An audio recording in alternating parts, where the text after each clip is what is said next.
Hola, soy la Basmati de nuevo con vosotros. Hoy toca John Anthony Vasari. Acaba de morir, me parece que el 2 de enero de 2020. Es un hombre como de 89 años cuando muere. Mide 2 metros.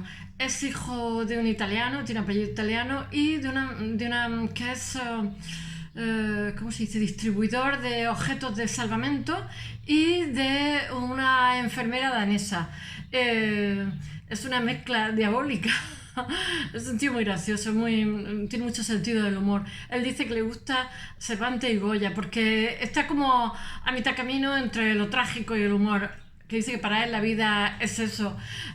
No sé qué puedo deciros de él, que bueno, que este autor me lo sugirió una persona que ve este canal y yo no lo conocía, me ha parecido maravilloso. He estado viendo todos sus vídeos, que casi todos son en inglés y bueno, pero se entienden bien, no son difíciles y me ha parecido maravilloso. He visto tantas cosas y he leído tantas cosas. Bueno, solo deciros que tiene, al final de su vida está trabajando hasta el último día y al final de su vida tiene 300 exposiciones individuales y pasa de 1000 exposiciones, ¿cómo se dice?, conjuntas, muchísimo. Es una vida azarosísima, teniendo en cuenta que también es profesor de la Facultad de Arte. Él empieza trabajando, bueno, él estudia en un montón de sitios, pero bueno, entre otros, el sitio donde empieza a estudiar es San Diego. Él nace en casi California, sabéis que está la Baja y la Alta California, que Estados Unidos la comparte con México, y él nace casi limítrofe con México. Y bueno, él toda su vida está por esa zona, al final de su vida está en Los Ángeles y tal, pero casi él no se mueve de esa zona. Es muy californiano también de carácter y muy alegre, muy soleado, divertido, extrovertido, ayuda a la gente, es muy buena gente y no sé qué puedo contaros. Mira, os voy a leer frases de él. Esto está sacado de un artículo, no está todo sacado de ahí, de un artículo del Cultural que supongo que escribe Cosme Barañano, que ha sido profesor mío, pero bueno, he sacado frases suyas a raíz de exposiciones que ha hecho, por ejemplo, en Barcelona, que hizo en el 2010 y bueno, las voy a ir mezclando para dar un semblante de su vida, para que todo no sea nació no sé qué, vivía no sé qué. Bueno, él se casa con una maestra en un momento dado, se ha muerto casi a los 90 años, ha tenido una vida fructífera y provechosa en contacto con los jóvenes. Él ha conseguido que toda una generación de jóvenes aprendieran de él o desaprendieran de él, porque él decía que el arte había que mirarlo desde una manera más personal, más atrevida. Y él se casa con una maestra cuando es joven y tiene dos hijos. Y él también, cuando estudia, le dice a su hermana, que eran muy parejitos, hermanitos parejitos, le dice, pero ¿cómo va a vivir el arte? Y dice él, pues no sé. Y entonces él es muy generoso, tiene una grandísima labor pedagógica y todo el mundo se lo reconoce en su biografía. Y él dice, cuando hace declaraciones, es un hombre modesto y bueno, dice que la labor pedagógica, que no es tanto, que es que él tenía que vivir de algo, que a él le gustaba hacer cosas raras y tenía que asegurarse todos los meses un sueldo, que lo de la labor pedagógica era más una forma de mantenerse, de comer todos los días, que de vocación. Pero no es cierto, porque él se entrega a ayudar a la gente. Y además, de hecho, hay montones que ya os hablaré de algunos de ellos, como 20 artistas ahora mismo en Estados Unidos. Unos son argentinos, son de diferentes, otras alemanas, de diferentes países, porque él da clase en un sitio donde toda la gente de arte nos hubiera gustado ir. Ya sabéis, yo os he contado que cuando terminé arte aquí en España, en Altea, en el 2006, mis compañeros se fueron todos a continuar en otras facultades de arte, según lo que querían seguir. A mí me hubiera encantado irme a la St. Martin, el centro de St. Martin de Londres, pero tengo otros compañeros que se fueron a la CalArt, California School of Art, que es otra maravilla, carísima también, o sea, hay que entrar becado, o sea, imposible. Y él es profesor hasta el año 80, 80 y tanto en la CalArt. La CalArt es un mito de San Martín, y la CalArt es un mito dentro de los estudios de arte porque tienen lo mejor, tienen los mejores fichajes de todo el lado. Y él empieza dando clases como profesor en college y después, digamos, en Estados Unidos hay como las universidades como los equipos de fútbol, de tercera, de segunda, o sea, y entonces él va subiendo hasta que de allí, de la CalArt, se va a UCLA, que no sé cómo se dice en inglés americano, que es un acrónimo de UCLA, no sé cómo. Es un acrónimo de una universidad. Él también estudia en Berkeley. Bueno, él va, toda su vida está por la universidad y a los alumnos le enseña de forma diferente a acceder. Bueno, os voy a leer algunas frases suyas que dice: al principio no quería ser artista, me parecía una forma de masturbación que no ayudaba a nadie. Eso lo dice en Barcelona. Eso lo dice, bueno, él nace en 1931 en National City, muy cerca de México, casi limítrofe de Estados Unidos con México. Bueno, y esto lo dice en la última entrevista que se da, tengo que leerlo, al Cultural, al periódico El Cultural, que es del Mundo, que es el que escribe Cosme Barañano, profesor catedrático con otro nombre. Cosme, lo siento, ha sido buen profesor, pero siempre estaba escribiendo todo artículo, con una retrospectiva de pura belleza celebrada en el MACBA, estoy leyéndolo, en el MACBA en el 2010. Ya sabéis que el MACBA se dedica a imagen y es en Barcelona. Esta era una itinerante que llevaba, me parece que la Tate Modern Gallery, después también estaba en el MACBA, después iba a Alemania, después se fue a Estados Unidos. Es una exposición itinerante de su última época. Bueno, he de deciros que él, aunque nosotros lo tenemos como una artista conceptual, es una especie de artista, hasta prácticamente 1970, es un expresionista abstracto, por decirlo de alguna forma.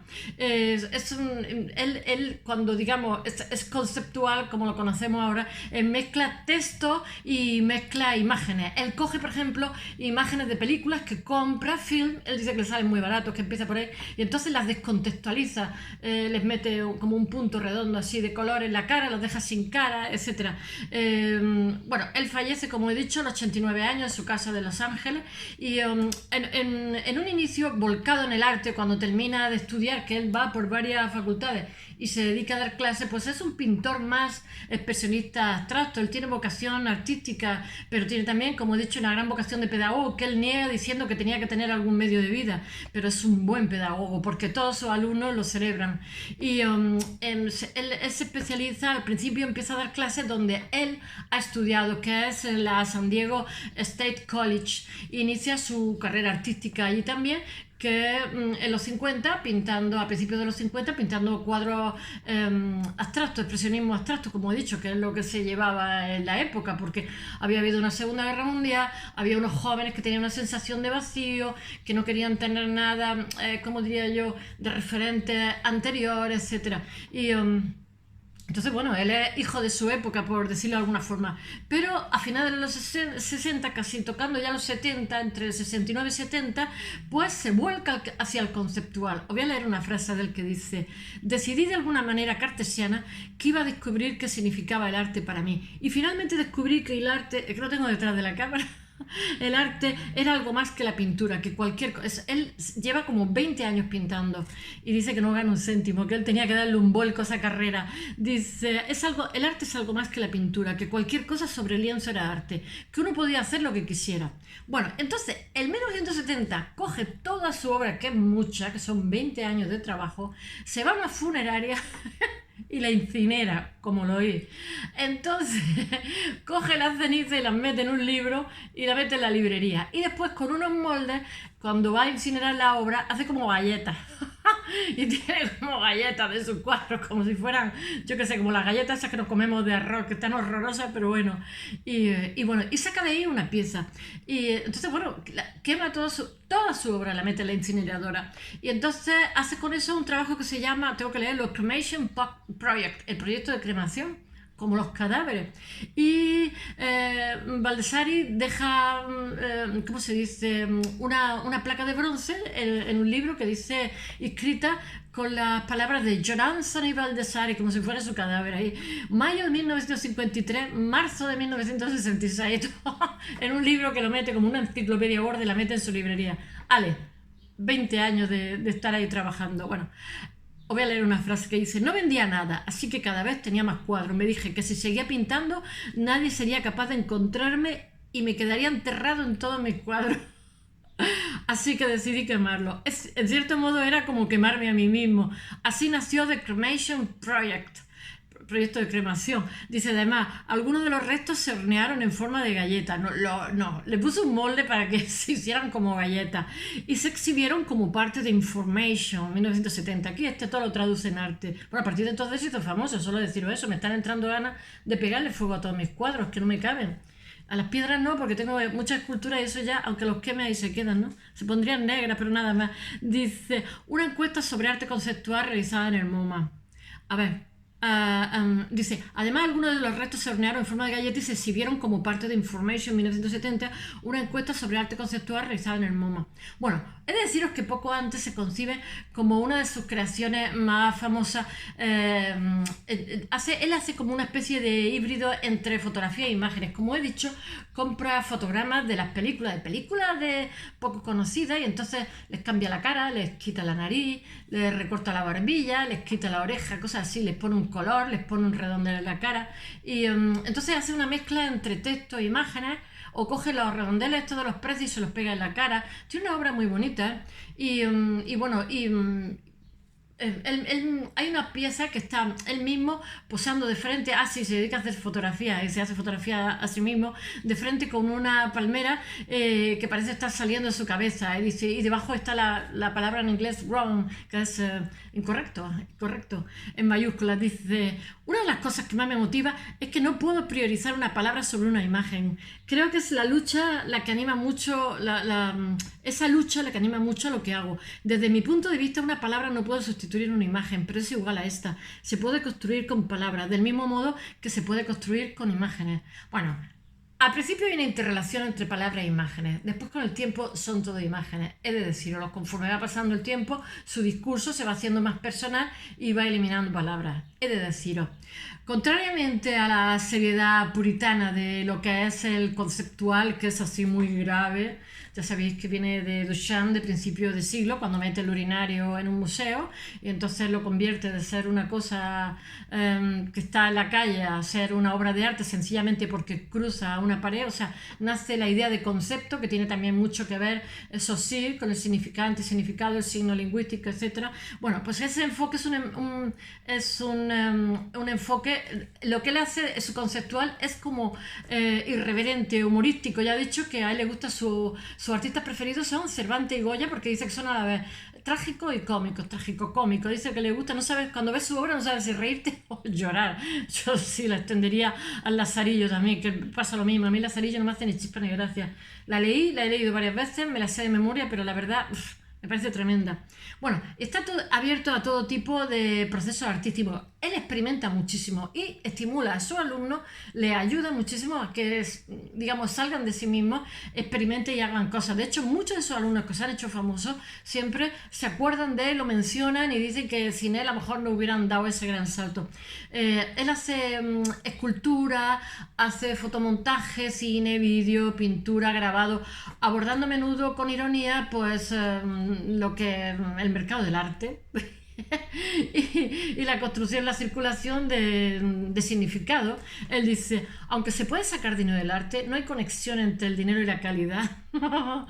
Dice, ya en la década de 1980 comienza a colocar puntos, coge figuras, ¿no? Como si dijéramos fotogramas. ¿Habéis visto en las bibliotecas que le ponen punto naranja, punto verde para decir se puede sacar? Bueno, pues eso se lo pone en la cara a los actores. Entonces solamente ves una acción, pero ves un punto verde, un punto amarillo. Y entonces él dice que va a ser recordado en la posteridad, que lo van a decir que era el artista que le ponía punto a la figura. ¡Ah, qué calor!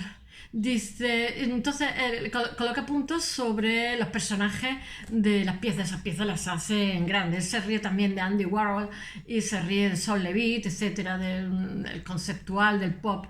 Y entonces compra, ya he dicho, fotogramas de películas de Hollywood y les coloca puntos de colores. En su trabajo, posteriormente, Baldessari amplía su conversación con toda una carrera de historia del arte, apropiándose de imágenes canónicas de maestros como por ejemplo Giotto, Lucas Carnac el viejo, yo qué sé, hasta Francis Picabia y Piet Mondrian. O sea, los roba y los transforma. Eso es un coletazo del ¿cómo se llama? Del pop art, ¿eh? Porque claro, él un poco también está en esa época, es heredero. Cuando se pone a hacer estas cosas conceptuales está todavía el pop art por ahí coleteando, entonces pues es heredero. Otra faceta clave de Vasari es la de pedagogo, como os he dicho, porque él él trabaja al principio en la San Diego College, después en la CalArts y después en UCLA.